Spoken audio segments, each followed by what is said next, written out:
And welcome to tonight's Dino Bidala Show on Sirius XM channel 127, January 3rd. Happy New Year to everyone. I used to do these videos before my show a lot. I'm going to try to do them more in the new year now.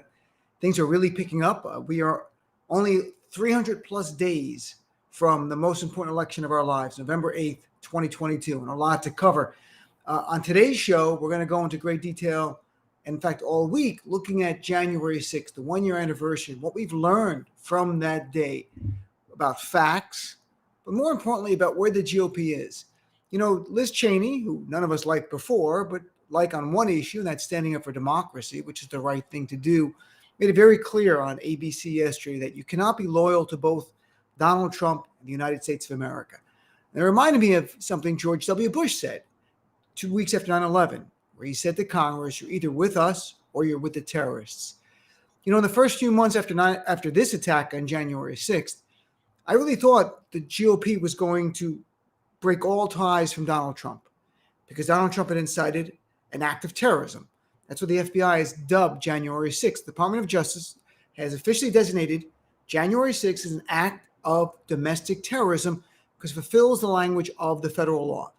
So I thought this GOP, which hates terrorism, told us that for years, was going to cut all ties to Donald Trump and make it clear in the choice between terrorism and the United States of America, they would choose the United States of America. Flash forward, days away from one-year anniversary, and the GOP has done the opposite.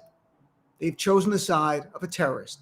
In fact, I would say bluntly, the GOP is a fascist movement in that they've embraced violence, which is one of the key requirements to be fascist. You can be autocratic, which is just undemocratic, which the GOP already is with laws passed and over 19 states, over 30 laws to make it harder to vote. But they've been long autocratic.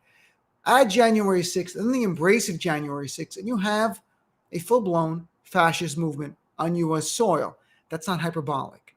This is what fascism looks like in 2022. It's a movement that has no problem with the use of violence. And how do I say that? Well, here's the reality. The GOP had numerous opportunities in the last year to distance themselves and condemn Donald Trump. Reminder, a year ago, a couple weeks from now, in the House of Representatives, they had the impeachment hearings of Donald Trump. How many Republicans out of over 200 voted to hold Donald Trump accountable for his role in January 6th? 10. 10 out of over 200. And what has happened to those 10 since? Well, everyone has been primaried, censured, challenged, demonized. Several have retired. They're not going to run again simply because they said the truth that Donald Trump had incited a terrorist attack on our Capitol. And we didn't even know about the coup then that he waged behind the scenes, which is deeply troubling, very un-American, and I would say illegal. In fact, at this point, I would submit there is a choice that Liz Cheney talked about for Republicans between the Constitution and Donald Trump. I think it goes for the whole GOP. The question for them is, do you support the United States of America or do you support Donald Trump? And sadly, polls show that Donald Trump is still the front runner for the GOP nomination overwhelmingly. And a poll came out yesterday by CBS asking about January 6th. If you asked our fellow Americans, do they thought January 6th was an effort to overturn an election, which is illegal, nearly 70% said yes. When you ask the GOP, how do they view January 6th? 56% says an act defending freedom. We see an act of domestic terrorism. A majority of the GOP sees an act defending freedom. They're telling you they support violence to overthrow an election. There was no fraud. We're over a year from the election. There's been no showing of fraud, no massive fraud, not even minor fraud, a handful of cases, nothing to overturn an election. It doesn't matter. They don't need proof. The only thing they care about is that their beloved Donald Trump lost and they want him in office. They're not going to let a thing like democracy stand in the way. We are dealing with a fascist movement right in front of us.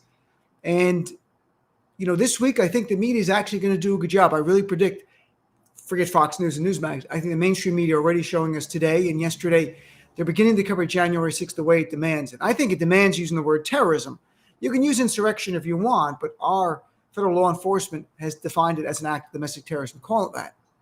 Call it an act of terrorism. Make clear the GOP is embracing the man who incited that terrorist attack. Donald Trump was the Osama bin Laden of January 6th. Without Donald Trump, there's no January 6th, just like there's no 9/11 without Osama bin Laden, which is why I call Donald Trump Donald bin Laden. It makes sense. So on my show today, we're going to talk about it during the week. We're going to cover it from different angles, from the law point of view to just as Americans, how we feel about it. Today we have Mary Trump to kick off our coverage of it, from her review, her reflections on this, what she thought about her uncle watching, as we know, watching on TV the attack and refusing to do anything about it, and more. My show is live 6 to 9 p.m. on SiriusXM channel 127. And if you're saying, hey, I don't subscribe to SiriusXM, go to the website. There are free trials. Sign up for a free trial. Then join us. Be a part of the show. Channel 127, 6 to 9 p.m. Call in. Be a part of our family. We have a lot of work to do between now and Election Day. Thanks for tuning in tonight's preview